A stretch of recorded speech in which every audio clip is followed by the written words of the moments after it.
A question I've asked myself every day for the last 10 years is, what can we do to break open this case? What facts can we look at? What questions can we try to hone in on? And one of the things is, of course, the debris. That's something I've been talking about a lot lately. Another is the people on board the plane. Was there anyone on board MH370 who seemed suspicious, whose background didn't really add up, who could potentially be agents who could carry out some kind of attack, who could have taken the plane, who could have been the hijackers? And in the past, there were two Iranians on board the plane who have gotten a lot of attention, or are still widely suspected. They were traveling on stolen passports, and they were from Iran, which is, of course, something of an international pariah at this point. However, in my personal opinion, their story is well enough known that I feel that they are not likely suspects. I know that other people disagree with that. I have turned my attention, of course, to the Russian who is in business class, Nikolai Brodsky. I did an episode already about him, episode 2 of this season. There were two others who I think were in a way even more intriguing. Their names were Sergei Deineka and Oleg Chustrak. They were childhood friends from Odessa, Ukraine, and they were traveling in economy class. And I have found them to be extremely interesting people from an investigative viewpoint, as I will talk about in some detail in today's episode.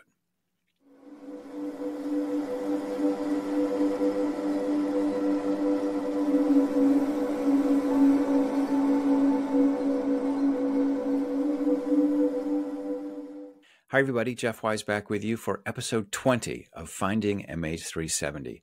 Of course, we're going to get into the Ukrainians in economy class, but first, let's talk about Kickstarter. Now, as you might know, if you've been watching this podcast, we are trying to raise money to perform an experiment which could lay the whole issue to rest. We are raising money to get a real flaperon, cut it down to size, put it in the ocean, and see if it collects barnacles in the same way that the actual flaperon did. Here is a link that you can click on if you want to support us. I hope that you do. Thank you if you already are. I would like to thank those who have helped us.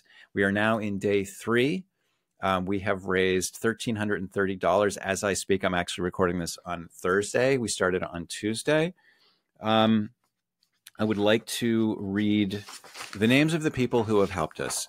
Miko Nurmi, Shannon Trucheset, Maria, Fiona, Rochelle and Dorian Hogue, No Time, John Cook, Pragya Kakani, James Gooch, Daria Gune, Carson Lovelace, Cassandra Bavacqua, Lisa Davenport, Megan, Dave Franklin, Mary Jo Noce, and Nathan. Thank you very much. I also would like to thank Lisa Davenport, who also, in addition to helping us with the Kickstarter, became a paid Substack subscriber. So thank you very much to all of you, and especially to Lisa. A lot of familiar names here, and I am grateful to all of you for your continued support. One thing I'd like to mention is that this morning, Thursday morning, we had a very nice write-up in the Daily Mail explaining the project and what it was all about. I'll be doing some TV and radio as well. Meanwhile, I conducted a viewer poll on the YouTube page a couple of days ago. I asked whether viewers thought that there would be barnacles found growing all over the test flaperon, or if they would be found only growing below the waterline. And we got some interesting results. We had 34 replies. 62% said that we would find barnacles growing all over the flaperon, meaning that the flaperon that was recovered in Reunion had drifted across in a natural way. We also had 38% who said that there would be a waterline and the barnacles would only be growing below that waterline, meaning that the flaperon recovered on Reunion did not float naturally and probably was planted. So that's interesting. I would say about 2/3 of people think that the spoof theory is wrong. That seems pretty consistent. I'm definitely fighting an uphill battle, but always keeping an open mind. We'll see how the experiment turns out. That's what we want to do. We want to do some science and find the answers. Okay, that's enough of the preliminaries. Let's get into it and talk about the Ukrainians. Now, I addressed this in my book, which I guess this is going to give me a good opportunity to plug. It's called The Taking of MH370. Came out in 2019. And I talk about how when the plane initially disappeared, I was very interested to notice in the aftermath that there were a Russian and 2 Ukrainians aboard the plane. Obviously, there are many ethnic Russians living in Ukraine. There are many people who are sympathetic to Russia, who felt more loyal to Russia than to Ukraine. So who knows if these Ukrainians were more loyal to Russia or to Ukraine. But at the time I looked and I found a lot about Brodsky, the Russian. There were news reports about him, interviews with his wife and so forth. Not so much about the Ukrainians.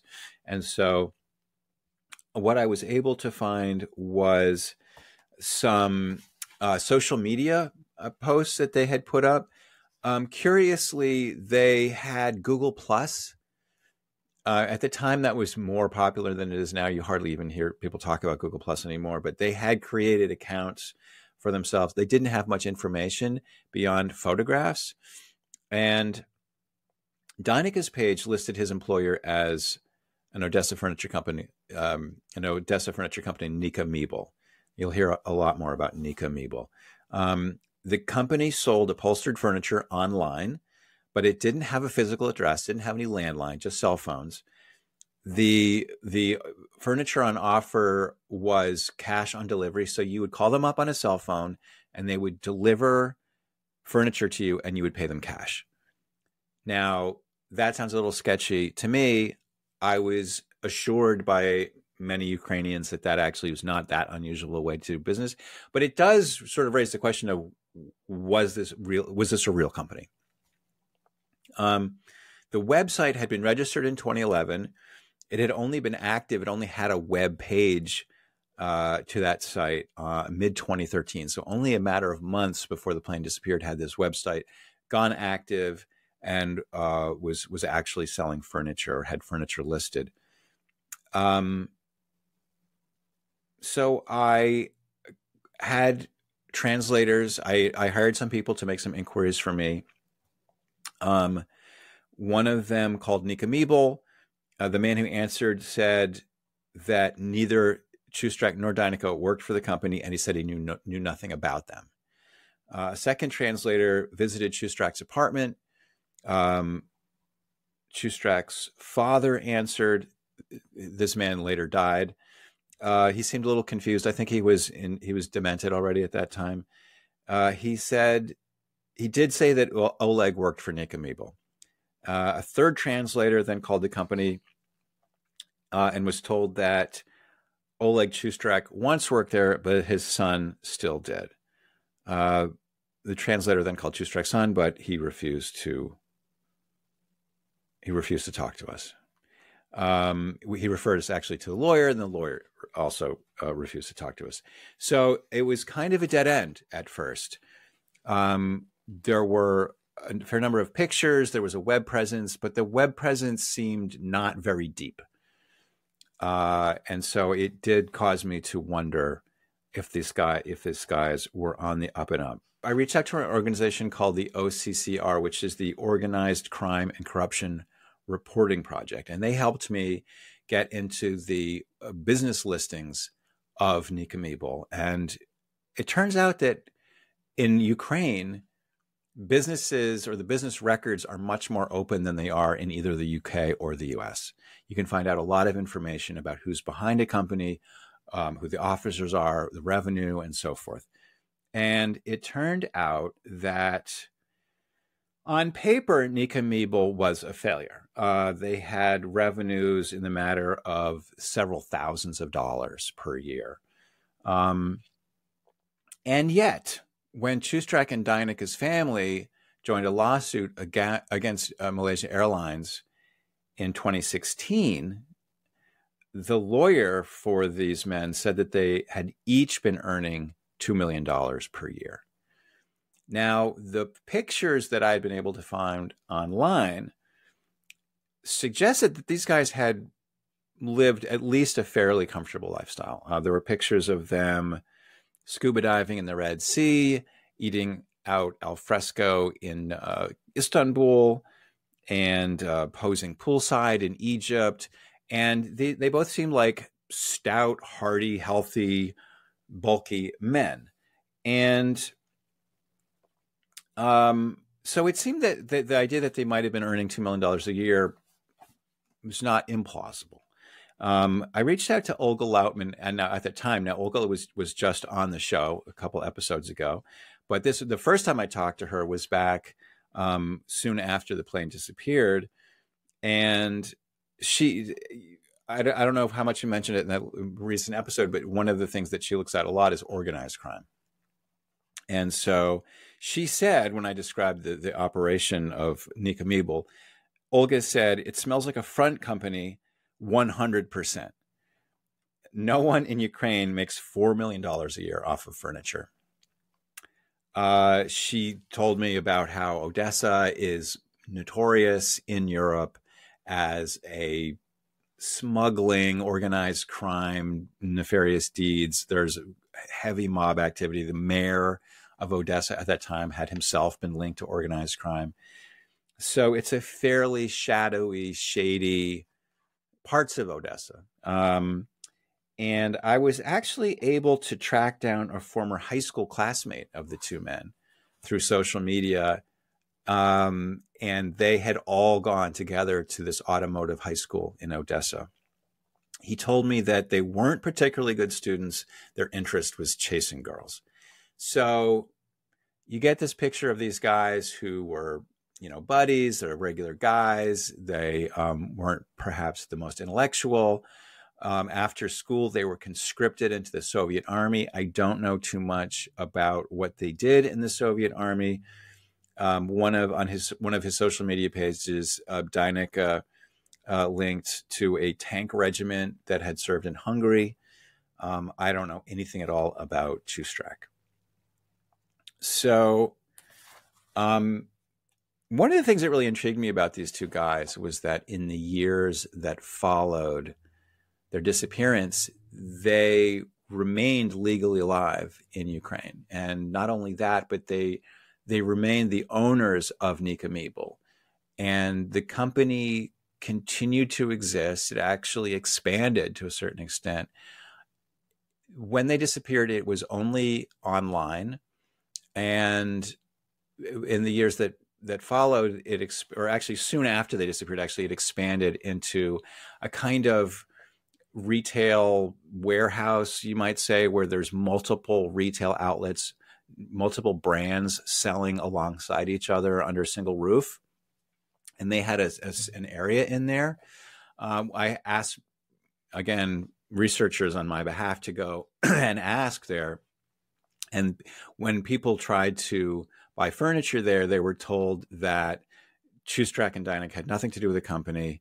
If people asked to buy furniture from there, it's part of doing business in Ukraine is that you are entitled to request a copy of the business certificate with the business registration information of the company that you're buying from. And they would not give them information from Nika Meeble, the company that Chustrak and Deineka owned. So already there seems to be a kind of fuzziness and a haziness about this company. The men were still listed as the owners.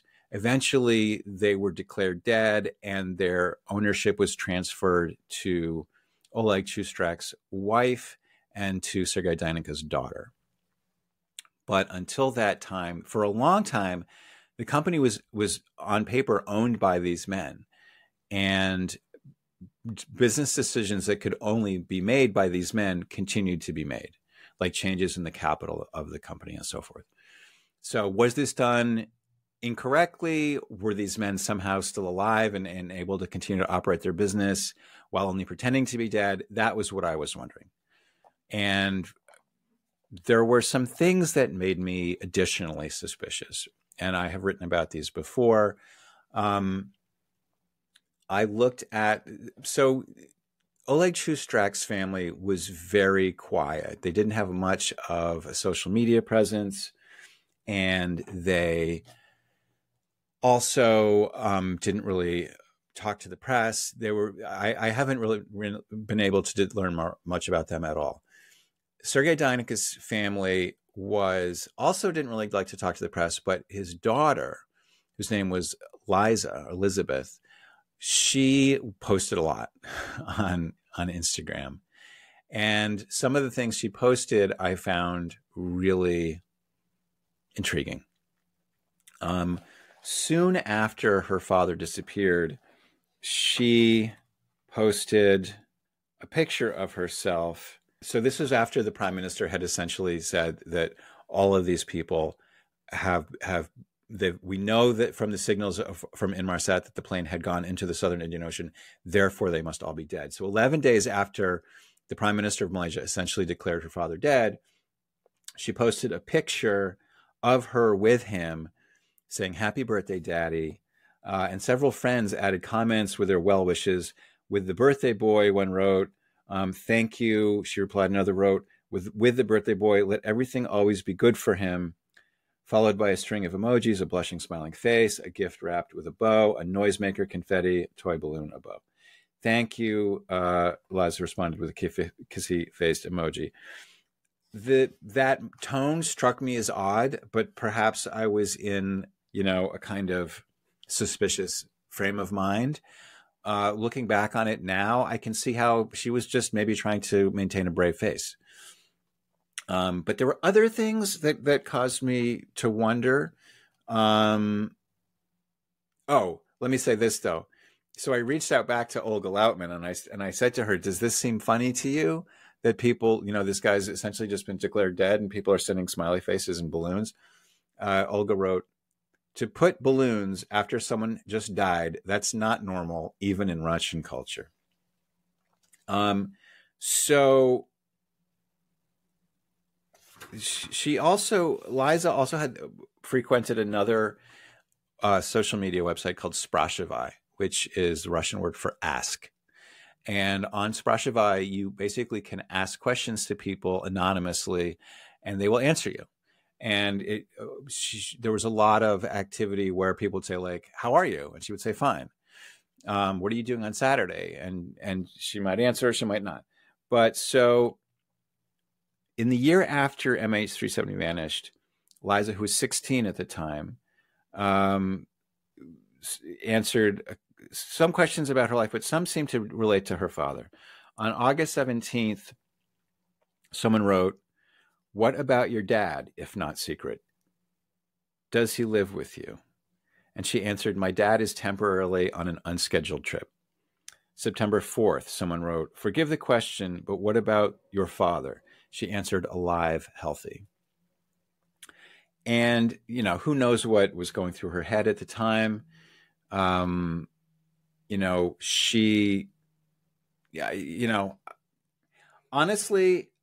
in the years that have passed, I have become increasingly convinced, for various reasons, that she does not think her father is alive. It took me a long time to reach that conclusion.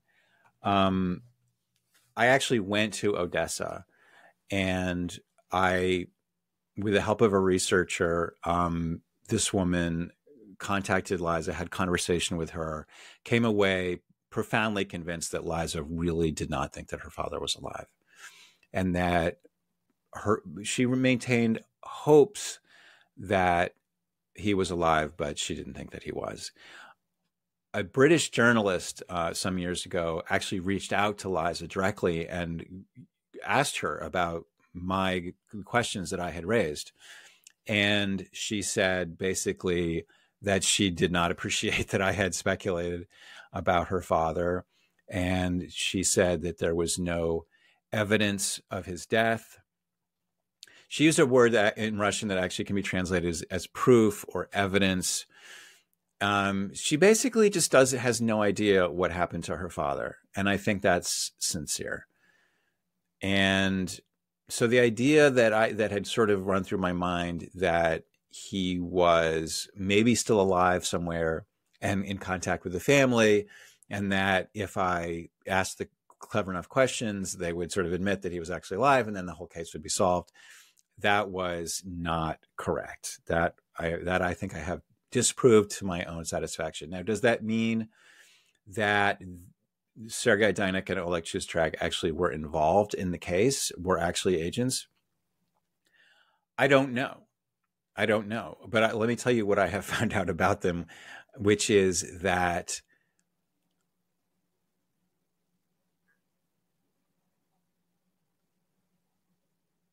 their story does not really add up. Whatever their family thinks about them, whatever really happened to these men, the story that they told for why they're on this flight, to me, does not seem to add up. So, as I said, when they disappeared, they had not been declared dead for many years, and they were ostensibly, in name at least, still owning and running this company. However, several years later,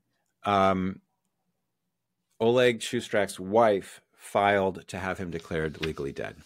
And I'm going to read you from this affidavit that was filed in 2017 by Tatiana Chustrak. She said, in the court session, it was established that the applicant's husband was engaged in private business, namely with his friend and business partner, Deineka Sergei Grigorovich, had a shop for furniture production. Elsewhere, this had been referred to as a factory for making furniture. March 2nd, 2014, the man, being Chustrak, along with a partner, went on a business trip abroad. The purpose of the trip was to visit the International Furniture Exhibition in Kuala Lumpur, the capital of Malaysia, and on March 8th, it was planned to fly to Beijing Airport, China, and then fly to Guanzhou, China, where an international furniture exhibition was also planned. According to this plan, the relevant tickets were purchased. So this is interesting because their business was to run a furniture factory. They also had a website where they were selling furniture. The furniture they were selling was supposedly furniture that they had made, but they were also importing furniture. And they were also selling furniture. So they were doing all of these three things: making, importing, and selling. And yet they didn't have any, at the time of their disappearance, they didn't have any kind of physical storefront. It must have just been just online, but they'd only had the website for a few months. So what were they doing for all the other years that this company had been in existence? So listed in the business registry documents with them was a guy named Dmitry Kozlov. And he was essentially the manager of the company. He was the only other person who was listed on their business registry documents. So he was essentially, in their absence, he was the company. He was the only person who was in existence and officially attached to this company. So he was, I guess, running it, presumably, if they were missing. So I had some researchers reach out to Dmitry Kozlov. That he said that he is too busy to meet, but agreed to a brief talk on the phone. He said he knew Oleg Chustrak and Sergei Deineka for 20 years. The trip of Oleg and Sergei to Malaysia and Beijing in 2014 was part of their usual routine. They were attending furniture exhibitions there 2 times per year in autumn and spring for around 5 to 7 years. The reason of attending was to be aware of industry trends and market. They also negotiated small volumes of furniture to import 3 to 4 containers per year. However, that did not go through Nika. It was arranged some other way. Dmitry is not aware of how. He was production director of Nika and did not participate much in other parts of the business. In Malaysia, Oleg Chustrak and Sergei Deineka had some guides who met them at those events and guided them through exhibition and factories there. Dmitry does not know his identity because he was not much involved in that part of the business. In 2014, trip plans of Oleg Chustrak and Sergei Deineka were impacted by events in Ukraine, meaning the Russian invasion of the eastern part. And they had some trouble with crossing borders and visas. That somehow changed their usual simple route, Ukraine, Malaysia, Ukraine, and made them visit Beijing. Dmitry knows that from conversations with both of them, but was not aware of further details. After their flight disappeared, their wives were dealing with all formalities.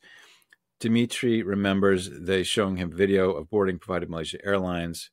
both Chustrak and Deineka were identified as being boarded at the plane. Now, this refers to footage that was recorded by security cameras of all the passengers getting on the plane.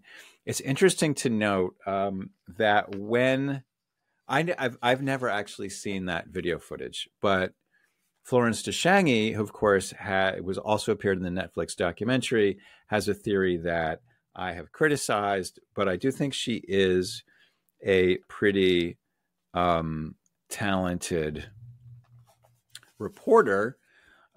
She wrote a book called Le Vol MH370 n'a pas disparu, meaning the flight MH370 never disappeared.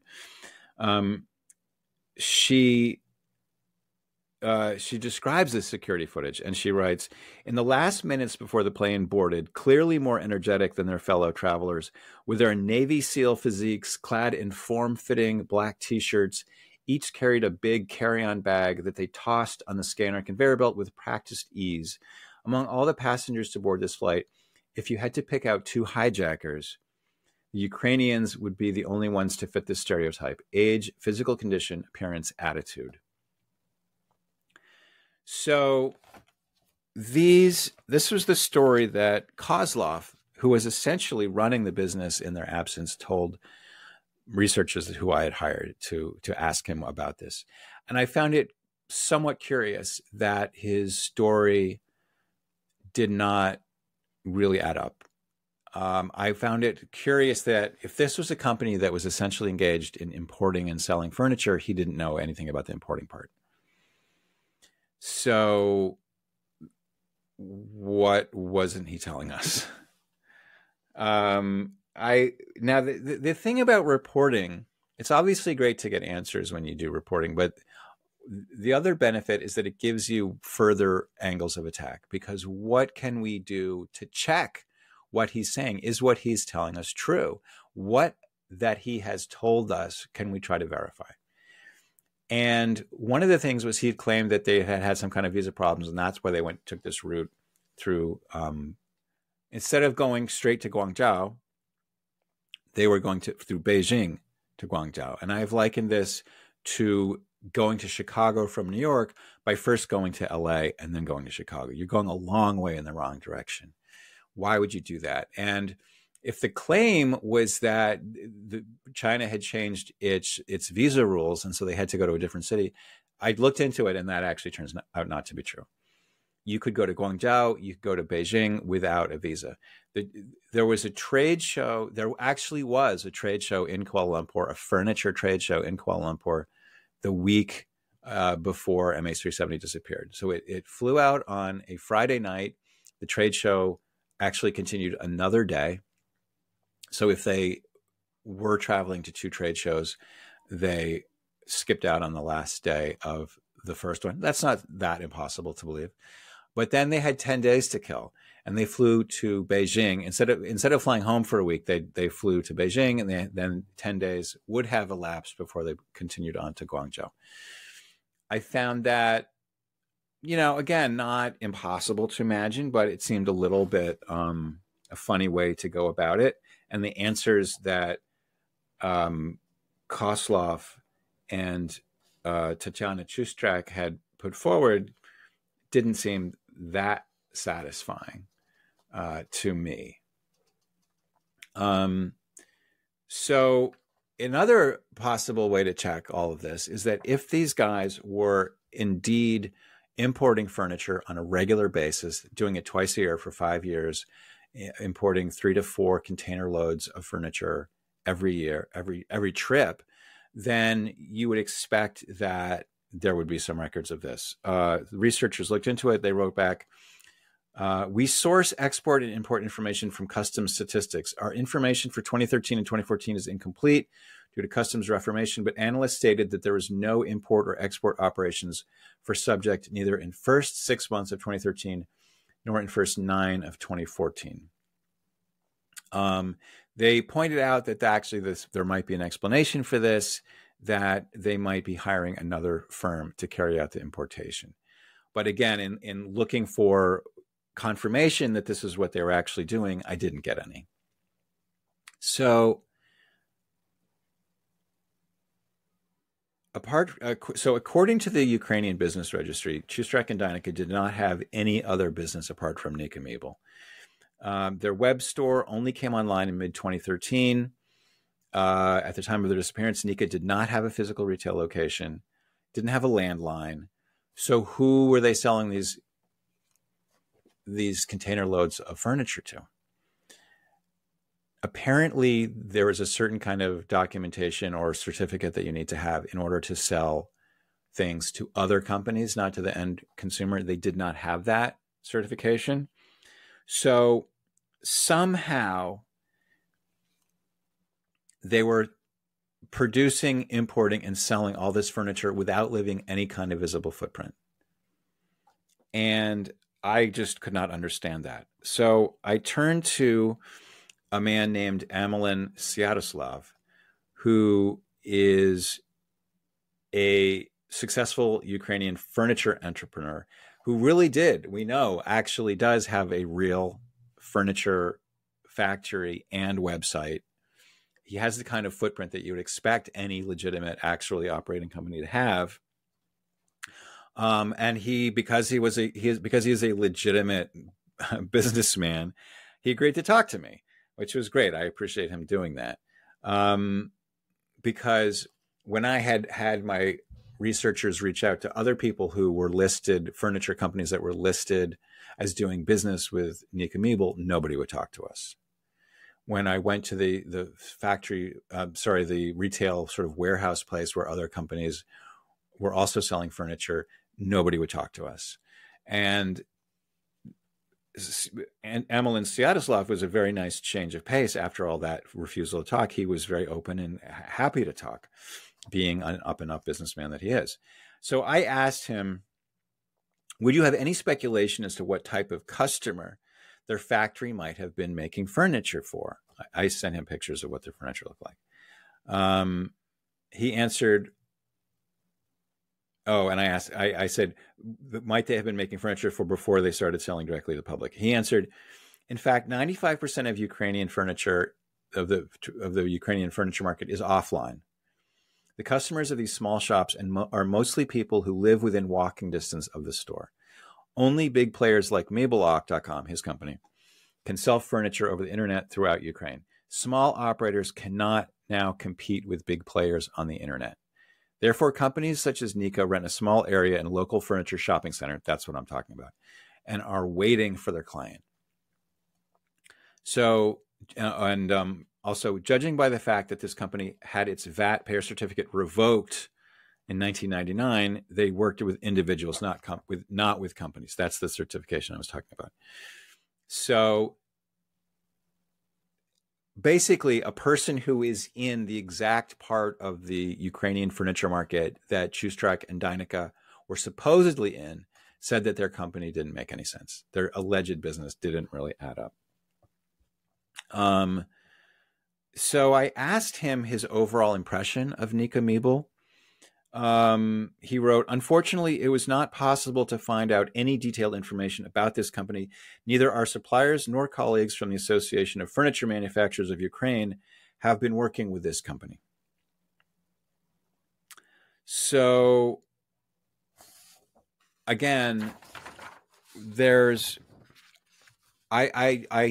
I've been unable to make sense of what these guys were really doing.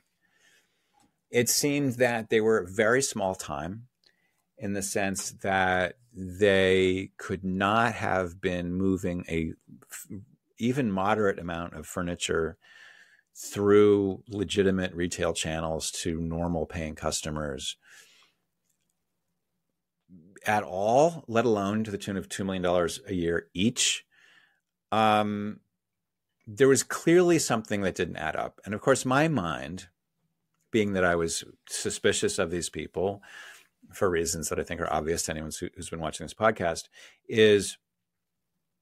was the whole thing just a cover? Was the whole identity just a cover story like we've seen with so-called illegals who are Russian special forces / espionage people who get planted in foreign countries, given a cover identity, different name. We recently, just earlier this year, had a couple that was arrested and ultimately exchanged for prisoners and were sent back to Russia. And the kids apparently had no idea that their parents were Russian. And the cover story, and this is the premise of the TV show The Americans, and it's a real thing, and the illegals are a real thing. They exist. There are definitely ones still planted in America. So my question was, were Chustrak and Deineka some kind of agents who had a furniture company just as a cover? Or were they just maybe shady businessmen? I mean, it doesn't seem like they were fully legitimate businessmen. So the fact that nobody really wants to talk about what these guys are doing on this plane, the fact that their story for why they were on this plane is not impossible, but seems a little dubious. Maybe it's because they were in some kind of gray.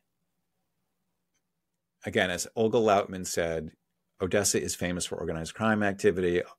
All kinds of stuff is shipped through there that isn't supposed to be. All kinds of businesses that are not on the books.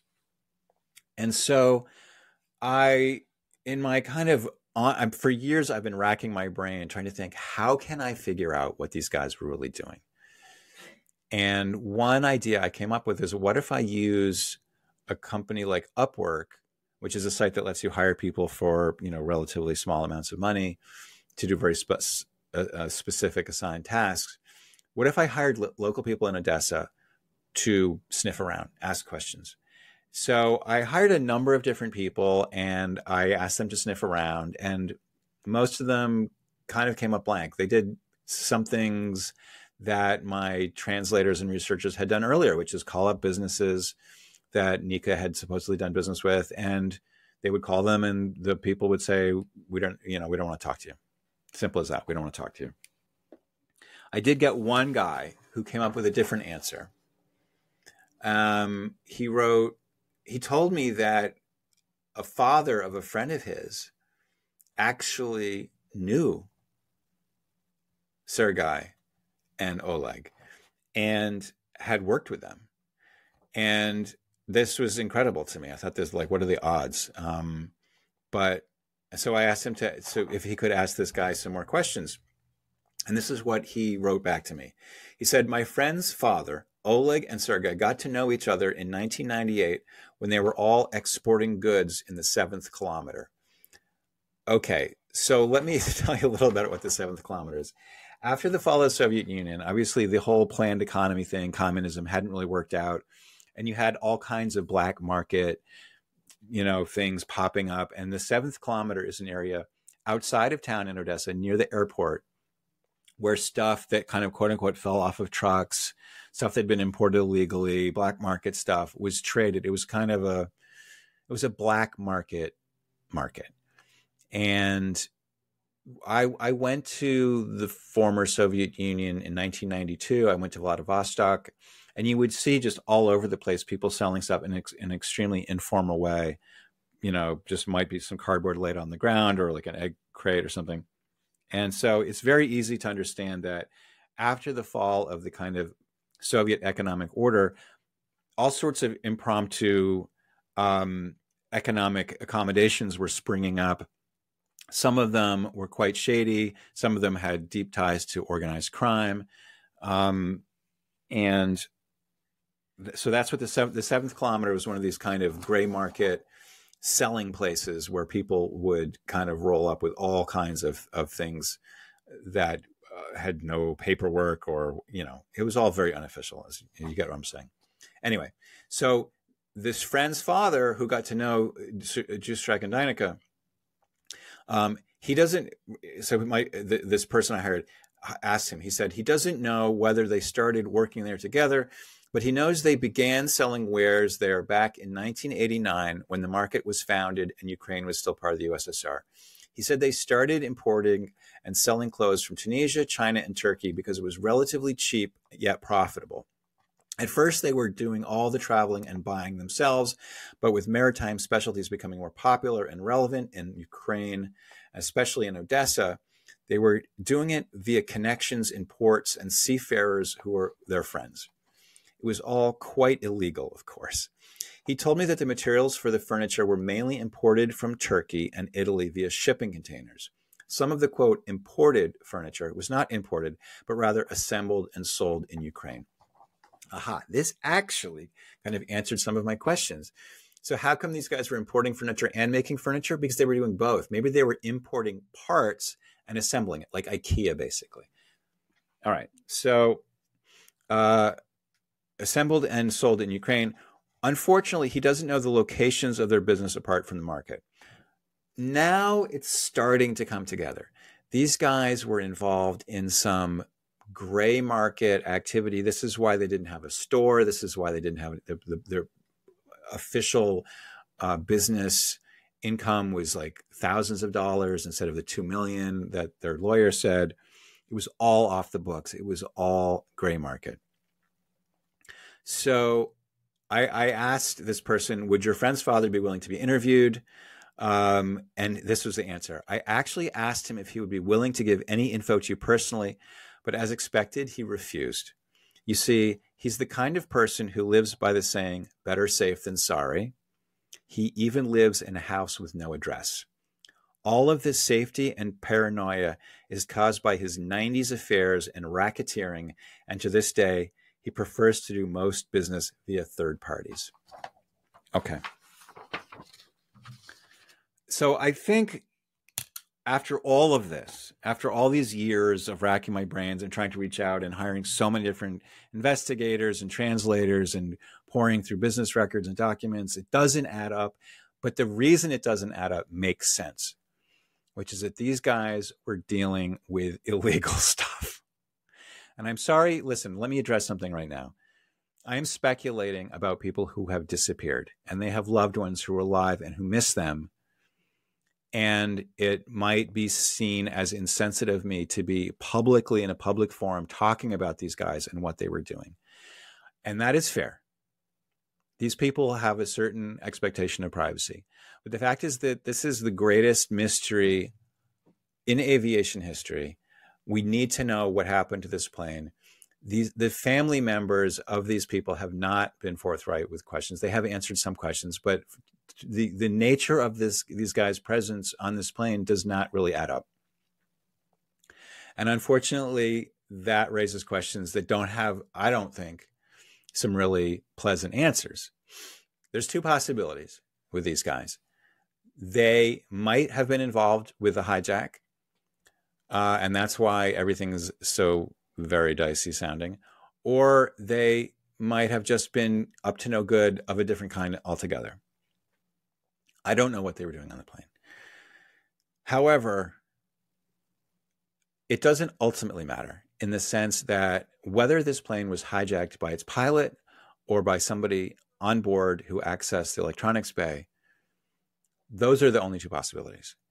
And it might have been Chustrak and Deineka. One thing I've become convinced of is that their families don't think they're alive. They're not like just pretending to be dead and living with their families. I think if they carried out this thing, they are probably, I don't know. I actually don't know.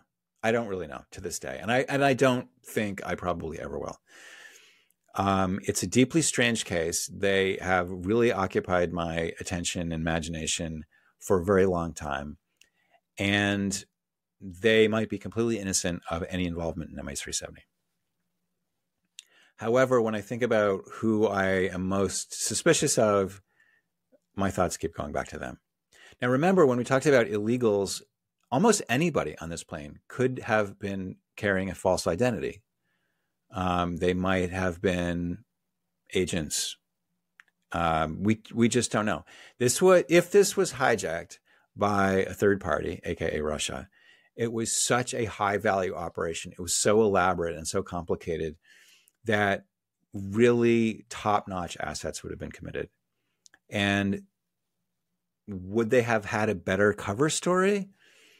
Maybe. I mean, I think that if this were really the kind of level of attack that it would have to have been, these guys seem a little sloppy. There's just too many holes in their cover story. Maybe at some point in the future, their relatives will feel comfortable being more open. Enough time will have passed. Maybe the business climate, the criminal climate will have changed, and they'll say, look, we're going to tell you exactly what these guys were doing. We're going to tell you exactly who their business partners were. We're going to tell you who their customers were. We're going to lay this all to rest. And I hope that they do that. I think that actually would be really good. I would welcome that. If the families can come forward and say, look, this was a completely legitimate, your insinuations are really unfair, I will be here I will be the first to want to lay that all out. So that is what I have to tell you about Sergei Deineka and Oleg Chustrak. There is more to be uncovered about them, but I have been working on it for over 10 years, and I've sort of lost faith that I'm going to get any further than I've already gotten. So thank you for coming along with me on this journey. This is an episode that I've been waiting more than 50 episodes to make, because honestly, I kept thinking maybe I'll make the breakthrough that will make this story end differently than it does end right now. And I finally gave up. So you now know pretty much what I know about Sergei Deineka and Oleg Chustrak. Again, it's in the book, and I've written on my website, jeffwise.net, about it. I'll put some links to those other articles, and maybe I'll do an update of the book, and I'll get into the whole story of everything I know about these guys. It's a long story with ultimately an ambiguous ending. So that is all I will tell you about those two guys. I will say that once again, I want to thank all of the people who have supported the Kickstarter. I want to especially thank the people who have supported this YouTube channel, who have supported the Substack with their paid memberships. I am deeply, deeply grateful to you. This is a passion project for me. It is not easy. It is something that drives me, has driven me for many years. It is a passion project. And I am grateful that there are other people in this world who share that passion. If you have not yet, I would ask you to please subscribe to the YouTube channel. Go over to the show page at Finding MH370. You can sign up there for free, get a weekly newsletter updating you on when new episodes drop and what they're about. And you can also, of course, you can sign up for paid membership, which is really, I'm deeply grateful. I know that I'm asking for money in a bunch of different ways right now. So please, if you want to help us get us over the line with Kickstarter, I think it could really be a game changer. And for just a small amount of money, you can help us launch an incredible experiment that will potentially help us lay this mystery to rest, and also will be very entertaining, because for 15 months, we're going to watch this thing. We're going to watch these barnacles grow. It's going to be like getting up Christmas morning every single day and opening your browser and seeing how the barnacles are growing on this thing, and working our way towards a conclusion. How exciting will it be to know that we are taking a positive step that is bringing us closer to some answers about this case? So please be as generous as you can. And even if you're just sending us positive vibes and clicks on the like button, I'll take anything you got. Anyway, that's all I'll say. This is Jeff Wise signing off, saying, don't stop looking and don't stop asking hard questions. See you next time.